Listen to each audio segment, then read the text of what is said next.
Not to pile on, but there still seems to be some debate about whether the Big Ten is the best conference in college football. We will put an end to that discussion once and for all with some facts. Right now, right here, Locked on Big Ten starts right now.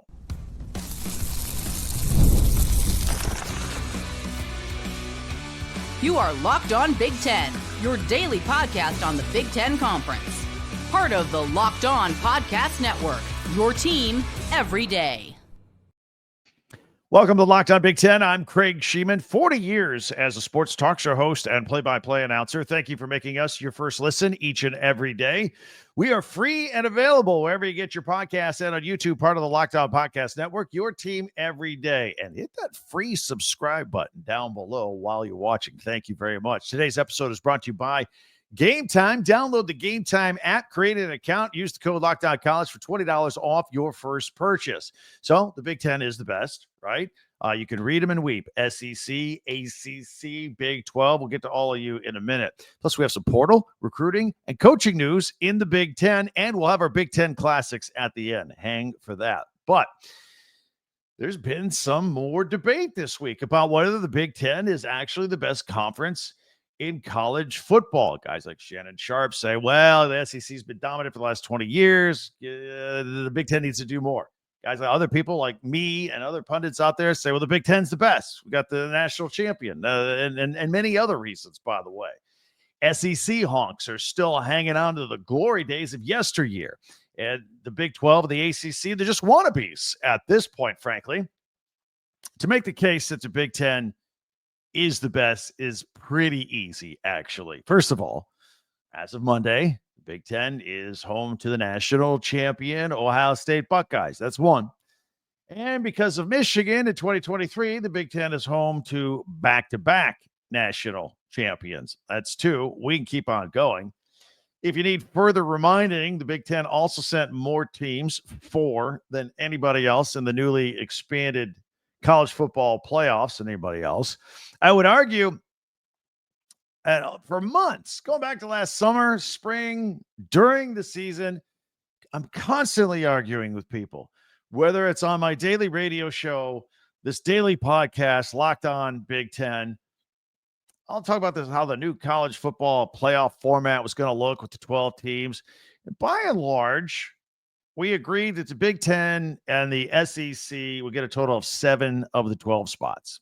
That's what, and Notre Dame would get another one, and then everybody else fight for the rest. The standing argument was which conference would get 4 teams in and which would get 3. I was trying to be open-minded about it. Now, I talked about it here on this podcast, too, all summer, whether the Big Ten would get 3 or whether they would get 4 or how things would play out. But SEC fan, they wouldn't hear any of it. None of it. They just put their head in the sand. No. The SEC is getting 4 teams. The Big Ten can't get 4. The Big Ten will get 3 at best. I actually had people tell me that there should be, they would try and make an argument that 5 SEC teams should get in. Just ridiculous. It was very ridiculous. There's no arguing with these people. 5 for them and 2 for us. It's ridiculous. That slogan, it just means more. It's gone to their head. They're just more arrogant. But I think they had a little humble pie here recently. Some of them are quieting down. Not all of them, some of them. So the other thing was, as the season was going on, and this was a rude awakening, and they were a little delayed in realizing it. But as all the polls came out, first the AP Top 25, then the College Football Playoff Committee started putting their polls together. And each week, the Big Ten just tightened its grip on that top 5. They had a stranglehold on it, whether it was Oregon or Ohio State or Penn State. Don't forget, Indiana kept nipping at the top 10. Illinois flirting inside the top 25. And it kind of started to upset SEC fans. They thought, this is ridiculous. There's bias. I don't know what they were talking about, but these are some of the things they said. Again, they continue to bury their head in the sand and not pay attention. There was some pretty darn good football going on in the northern Midwest and from coast to coast, wherever the Big Ten has its footprint these days. But it was kind of fun to watch, to be honest with you.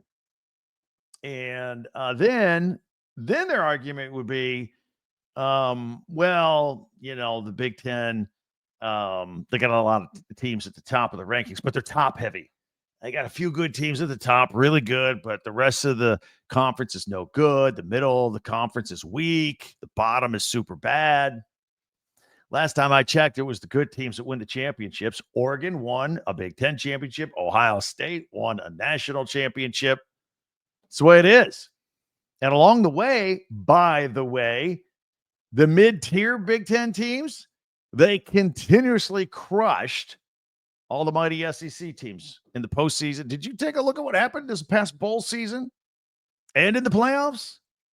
I mean, Ohio State was technically the third-place team in the Big Ten. Actually, you can make the argument they were fourth because Indiana – that's right. They were fourth, weren't they? Because Indiana and Penn State ended up tying for second. Penn State won the tiebreaker, won to the conference championship. That's right. Ohio State was the fourth-place team in the Big Ten this year. That's how good the Big Ten is. I'm making my point for myself right here live while I'm doing this. That's right. They were the fourth-place team. And they destroyed the SEC's third-place team, Tennessee, in the playoffs. Actually, it was embarrassing to watch. Very embarrassing to watch. The USC, very down year. Take a lot of criticism this year with Lincoln Riley. They handled Texas A&M in their bowl game, SEC. Michigan actually beat Alabama twice in one calendar year. Go back to last January 1st in the Rose Bowl, part of the semifinals for the college football playoffs. And then 365 days later, they beat them again in the ReliaQuest Bowl. Twice. How about that? The first time, both teams were kind of at full strength. It was about as good as they can be. This past year, all right. Down years, supposedly. Michigan still beat them. Brett Bielema's 10-win Fighting Illini squashed a red-hot South Carolina team. I say red-hot. That's what they say. Big Ten team beat them. The SEC's only win in the postseason against the Big Ten was Missouri, and they needed a last-second field goal to beat Iowa. That's it. Congrats, SEC fan. You got one. So no matter how far down you go in the standings, Big Ten teams are better than the SEC and the ACC and the Big 12. It's the best conference in college football. It's the Big Ten. You can't make an argument. Even the coaches of the Big Ten are better than those in the SEC. I mean, Nick Saban, he's a distant memory at this point. The SEC's left with Lane Kiffin and Kirby Smart. I like those guys. They're good. They're good coaches. But the Big Ten's got Ryan Day and Dan Lanning, who's pretty smart. James Franklin, who hauls in double-digit win totals every single year.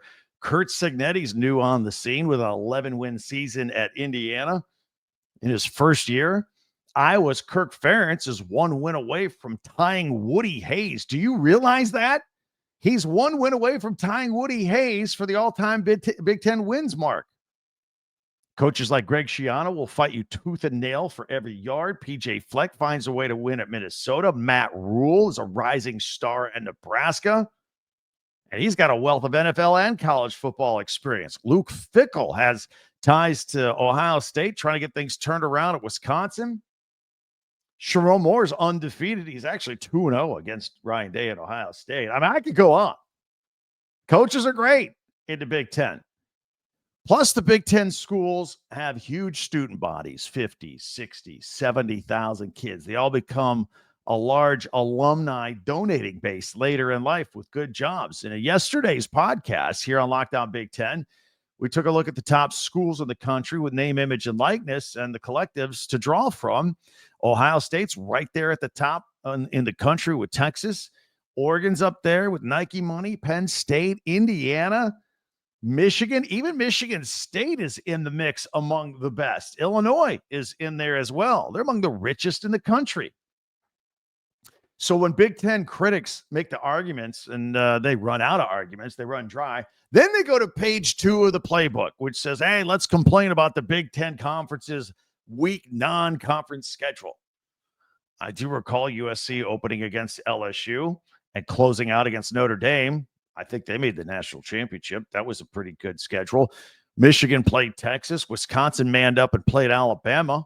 Meanwhile, I could have just as easily pointed out how Georgia played Tennessee Tech and UMass in the same season. Alabama played Mercer and Western Kentucky. The SEC, they only play 8 conference games. I want to talk about how tough their conference is. They only play 8 games in their conference. Big Ten plays 9. And I just made the argument that the Big Ten's a tougher conference. Who's got the tougher schedule? Who really needs to be complaining about non-conference games? Can't do it. Bottom line, the Big Ten is in a great position right now. They're poised to remain on the top of the college football world because they're on top right now at a time where we have lightning fast changes going on in college football and in the landscape. And the conference members, they got a great head start on wrapping their heads and their dollars around this changing landscape. They're in a great spot. In fact, on tomorrow's Locked On Big Ten podcast, we're going to look at who has the best chance in the conference to be the front runner for the three-peat Big Ten national champion, whether it be Ohio State or Michigan or Oregon or Penn State. We're going to look into that. Tomorrow's podcast. Mark your calendars for that. We'll love your comments. In the meantime, hit us up with the comments here on YouTube as well. Be sure to subscribe and follow Locked On Big Ten for free wherever you get your podcast. That way, you'll get the latest episode of Locked On Big Ten as soon as it becomes available each and every day. And as a favor, we always ask if you wouldn't mind also share, like, and follow this podcast as well. Really helps us out. We really appreciate it. Hey, don't forget to check out our website as well, talkbig10.com. That's the number 10, talkbig10.com. All of our podcasts go there. Plus, we got links for merchandise from your favorite Big Ten schools right there at your fingertips for your convenience. All right, coming up, we still have a lot to do here. If you're still not convinced that the Big Ten is the best, I have more information. We're just going to run you over with it today. Plus, there is a huge 2027 quarterback football recruit circling some Big Ten teams already. I can't believe we're talking about 2027. Also have some portal news from Penn State, some coaching news at Minnesota. We got a lot going on. Plus, we'll look into the weekend with the Big Ten Classics. It's all on the way right here on Locked On Big Ten. Talkspace. Got to talk to somebody. Need some therapy. Talkspace. Therapy. Game changer here. It can help manage stress, improve sleep, and communicate more effectively. But finding the right therapist and fitting sessions into your busy schedule can be a challenge, but that's where Talkspace comes in. Talkspace is the leading virtual therapy provider. It makes getting the help you need easy, accessible, and affordable. With Talkspace, signing up is simple. You can match with a licensed therapist who fits your needs, usually within 48 hours, and it's convenient, and you can have sessions from the comfort of your own home and even message your therapist between appointments. Plus, Talkspace is covered by many insurance plans, and for most insured members, there's a $0 copay. It's never been easier to prioritize mental health. As a listener of this podcast, you'll get $80 off your first month with Talkspace when you go to Talkspace.com/lockedoncollege and enter the promo code SPACE80. SPACE80. To match with a licensed therapist today, go to Talkspace.com/lockedoncollege and enter that promo code SPACE80 and get $80 off your first month and show your support for the show. That's Talkspace.com/lockedoncollege, promo code SPACE80. Thanks for making Locked On Big Ten your first listen each and every day, especially you everydayers out there. Thank you very much. Meanwhile, be sure to hit that subscribe button down below, please, and share and follow and like Locked On Big Ten. Also throw in a comment or two as well. Plus, check out our website, talkbig10.com. All right. If you are an SEC fan or ACC or Big 12 and you still have doubt that the Big Ten is the best in the country with college football, look no further than this week's final Associated Press Top 25 poll for the 2024 season. It was a historic year for the Big Ten. Ohio State, obviously number one, national champions at 14-2. Notre Dame right there at number 2 at 14-2. Big Ten team Oregon, number 3. Big Ten champs, number 1 in 8 straight polls during the season. Obviously, they had a disappointing postseason, but throughout the entire regular season, they were the deal at the top. So 2 of the top 3 right there. Texas finishes at 4. Penn State, the 5th team in the country. 13 wins for James Franklin this year. I'm going to run down a few more of these, and then I'm going to come back here. We've got Georgia at number 6. Arizona State comes in at 7. Boise State and their great running game at number 8. Tennessee who Ohio State destroyed in the playoffs, comes in at number 9, and the Indiana Hoosiers rounding out the top 10 with Curt Cignetti and his 11 wins. By the way, Brett Bielema, the Fighting Illini, in their 10-win season, they finish 16th. 5 Big Ten teams in the top 16, 4 in the top 10, and for the first time ever in the Associated Press final season poll, the Big Ten has 3 of the top 5 teams in that final poll. How about that? That, my friends, is why they are the best.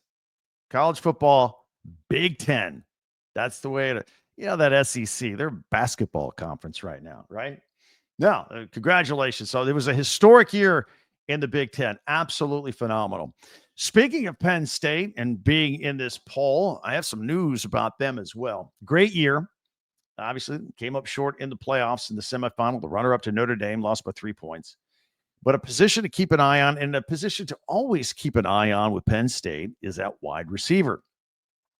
It's been a problem, in my opinion. It's the one thing that's been holding them back from taking that next step. And I guess technically they took a next step this year to get into the semifinals, but if they want to win a national championship, they gotta start airing some things out here. So Harrison Wallace III and Amari Evans have both hit the transfer portal. Of course, many of you have probably heard that by now.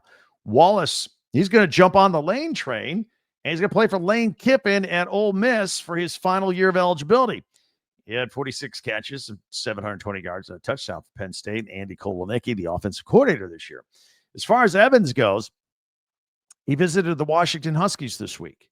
21 catches and 5 touchdowns this year, 415 yards.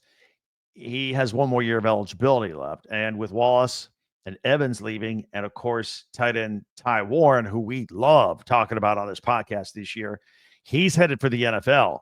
But they do have quarterback Drew Aller coming back, and offensive coordinator Andy Kotelnicki. They still need some speed and some firepower on the outside. Still have the running game with Allen and Singleton coming back. That's great, but they got to have some targets to throw down to and to stretch out that defense that they're playing against. So far, James Franklin has landed USC wide receiver Kyron Hudson. Remember, USC had a plethora of wide receivers in the wide receiver room this year, and I think almost all of them scattered on and left Lincoln Riley, and one of them landed at Penn State, Kyron Hudson, and Troy wide receiver Devonte Ross. So that's a start. It's a start in the right direction, but that is the area you got to keep an eye on for Penn State. Elsewhere, many of you have never heard of Trey Taylor. Not yet, anyway, but you will. He's a class of 2027 quarterback. He's out of the state of Illinois, and he's lining up his dance card already for spring visits to several Big Ten schools, including Oregon, Nebraska, and Michigan, as well as SEC schools, Texas A&M, Georgia, and LSU. Keep an eye on him. Now, he was recently asked which school keeps in touch with him, who's doing the best job, who's keeping him close by. His answer was Nebraska. And then he said, well, or maybe Michigan. Those are the two that are really going after him. I know you may be going theoretically. You may be going, look, these two schools already have quarterbacks and all that, and they do. But, I mean, do the math. Class of 2027. So here's theoretically how things will work in 2027.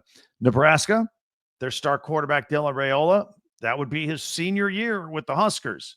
Or he may already be gone and into the NFL after his junior year. So he might not be there. He might not have a quarterback at Nebraska in 2027. Michigan's new number 1 recruit, Bryce Underwood, he would presumably be a junior at this point. So the next group coming in, class of 2020. Can you believe we're talking about 2027 already? That's unreal. I got some news out of the Gophers camp, by the way. PJ Fleck, he's adding former Purdue defensive coordinator Kevin Kane to his staff. He's going to have, he's not going to be defensive coordinator. He's going to be like on-field coaching, some sort of role on the defense. The Gopher defensive staff has undergone some changes here. Their old defensive coordinator, Corey Heatherman, who I thought did a pretty good job, he left to go to Miami, who desperately needed a defensive coordinator down there. That's what cost them from getting in the playoffs. And Minnesota then promoted safeties coach Danny Collins, defensive coordinator. But they're lining up that defensive staff right now as we speak. Thursday, we got some hoops here on Thursday. Just one men's game in the Big Ten I want to tell you about. 14-5 Maryland is at 13-5 and 17th ranked Illinois. That is 9 p.m. Eastern, 6 o'clock Pacific on FS1. In fact, it's part of a women's-men's doubleheader. Women's basketball moving forward. Tonight, we got a top 25. Actually, it's a top 12 matchup. Number 8, Maryland is at number 12, Ohio State. That's at 6 p.m. Eastern on the Big Ten Network.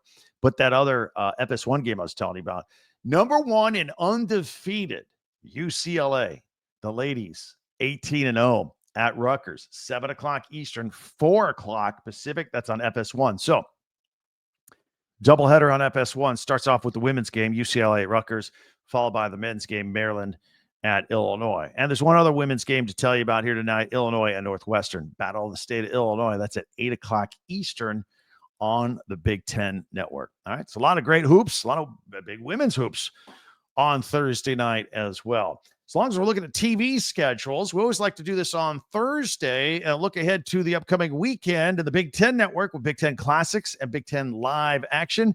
That's all coming up in 1 minute right here on Locked On Big Ten. If you want to go to games and you need tickets, Gametime. Get that app. Get it on the phone. Get it on your device. You can attend these NFL playoff games last second. Jump on. Make an experience for yourself that you'll enjoy and remember for the rest of your life with all the energy and excitement with the big event. Gametime makes it easier to create those unforgettable moments with their new feature, Gametime Picks. It filters out all the fluff and shows you only the best deals on great seats so you can focus on what matters, just being there at the event with you and your friends, your family. You can use Gametime Picks to grab tickets for these upcoming playoff games, everything, Super Bowl, all sports, concerts, comedy shows, all of that. So it's really easy to use. And I always like they show you the view of the seat of the ticket you're about to buy through Gametime. So take the guesswork out of buying tickets with Gametime. Download the Gametime app, create an account, use the code LOCKEDONCollege for $20 off your first purchase. Do all that with Gametime. All right, let's do this here. We always on Thursdays like to take a look ahead to the Big Ten Network and their upcoming program. We don't list everything, just highlights that we think you would be interested in. We're not affiliated with the Big Ten Network, but we have common interest, and we always like to look at what's going on. We'll go full screen here so you can check this out and not feel left out if you are audio only. Nothing wrong with that. But we'll pick up the action here with Friday, January 24th at 2 o'clock Eastern, 11 a.m. Pacific. It's an Ohio State football classic. Guess which one that'll be? It's the Ohio State Notre Dame game from Monday. Going to replay it from 2 o'clock on in the afternoon on Friday. If you're at work, go ahead and record it. And then Friday night, Big Ten likes to do a lot of wrestling this time of year. Got Nebraska and Michigan at 6 o'clock Eastern, followed by 8 o'clock Eastern, Penn State at Rutgers. Then we move on to Saturday. A lot of hoops, a lot of hockey. They pick it up at noon on the Big Ten Network with a women's game. Michigan State at Michigan over there at Chrysler Arena. At 4 o'clock, men's game, Oregon at Minnesota. That's 4 o'clock Eastern and 1 o'clock Pacific if you're back at Oregon watching that one. At 6 o'clock Eastern time, it's men's hockey, Minnesota and Michigan State. And then at 8:30, more hockey, Michigan at Wisconsin. And there it is on the top of the screen as we just changed page. And then on Sunday, here's their lineup. Again, if you missed it on Friday because you're working and you're sitting around, remember the NFL Conference Championship games aren't until later. At 3:30 and 6:30, somewhere around there, Eastern time. So, if you're used to watching football a little earlier in the day, go check out another repeat broadcast of the Ohio State Football Classic, Big Ten Classic, College Football National Championship, Ohio State, Notre Dame. Sunday, 11 o'clock Eastern, 8 o'clock Pacific. Then at noon Eastern, they are going to air the Big Ten Live, and it's the Ohio State Football National Championship celebration. You can hear from coaches and players and be all exciting. Noon Eastern on Sunday, and then that'll be followed by 1 o'clock Eastern time. They got Big Ten men's basketball. Nebraska is at Wisconsin, followed by the 3 o'clock tip-off between Northwestern and Illinois men's basketball. I believe I just mentioned how the women are playing on Thursday. So the Battle of the State of Illinois this week, men's and women's, but the men's are on Sunday at 3 o'clock. So there you have it. That's a look at Big Ten Classics and live action on the Big Ten Network heading into this weekend. So you can check that out and enjoy. It's cold. It's cold all around the country. It's just crazy. It's even cold down here in Florida where I'm at. It's ridiculous. I won't complain too much because a lot of you guys got worse. But sit inside in front of the TV and watch all this stuff. That's why I tell you it's out there, kind of helping you out a little bit. Going to be a big TV weekend, I think, with all this weather going on. All right, as I mentioned earlier, a couple of things. We're going to take a look and see who has a really good chance, the best chance of representing the Big Ten and possibly getting a three-peat. We've had Michigan last year, Ohio State this year. Who's going to do it in 2025, 26? Maybe Oregon, maybe Penn State. One pundit has already predicted Penn State. I'll tell you who that is in tomorrow's podcast, so check that out. Thanks for joining us. As always, there are many ways for you to lock into us each and every day. You can interact on Twitter or X at Talk Big Ten, our website, talkbig10.com. And be sure to subscribe and follow this podcast right now on your favorite podcast app, and you get the latest episode of Locked On Big Ten as soon as it becomes available each and every day. Thank you so much for joining us. I never take it for granted. I always enjoy our visits. Tell your friends about us. We're out here each and every day talking Big Ten. News stories, opinion, analysis, all under one umbrella right here. Subscribe, lock it in, get alerts so you don't miss a thing. We'll talk to you tomorrow. Thanks for joining us. I'm Craig Sheeman for Locked On Big Ten.